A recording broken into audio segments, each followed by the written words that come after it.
నా వీడియోలు, నా మాటలు కొంతమంది ఆడపిల్లల తల్లిదండ్రులకు నచ్చకపోవచ్చు. కానీ నేను చెప్తుంది నిజమే ఉంటుంది తప్ప అబద్ధం ఉండదు.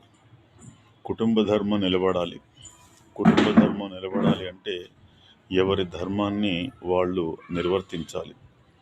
2000 సంవత్సరంలో ఈ హైదరాబాద్ నగరంలో ఒక హాస్టల్ నిర్వాహకుడు నాకు కాస్త పరిచయం ఉన్న వ్యక్తి. అది లేడీస్ హాస్టల్. నేను ఆ దిశగా ప్రయాణం చేస్తున్నప్పుడు సాయంత్రం 5 గంటల ప్రాంతంలో ఎంతమంది అయితే ఆడపిల్లలున్నారో అంతమంది మగపిల్లలు కూర్చొని కాలక్షేపం చేస్తున్నారు. కాస్త అతిగా కూడా ప్రవర్తిస్తున్నారు. నేను ఆ హాస్టల్ యజమానితో ఒక సందర్భంలో అడిగాను, ఫలానా రోజు నేను ఈ దిశగా ప్రయాణం చేస్తుంటే ఇలాంటి సన్నివేశాన్ని చూశానండి అని. అప్పుడు అతను అంటాడు, నేను ఈ భవనాన్ని నిర్మించడం కోసం 3 కోట్ల రూపాయలు ఖర్చు పెట్టానండి.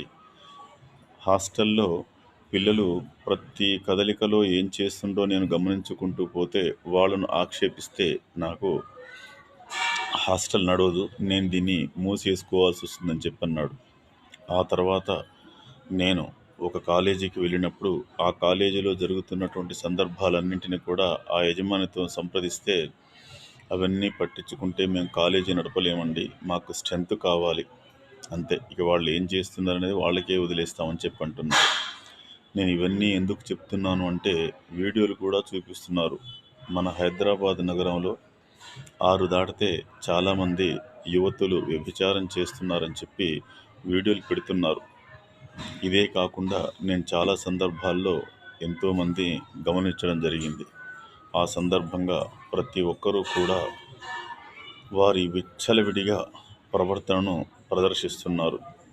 మరి ఇలా అయితే కుటుంబ ధర్మం ఎలా నిలబడుతుంది? కుటుంబాలు ఎలా నిలబడతాయి?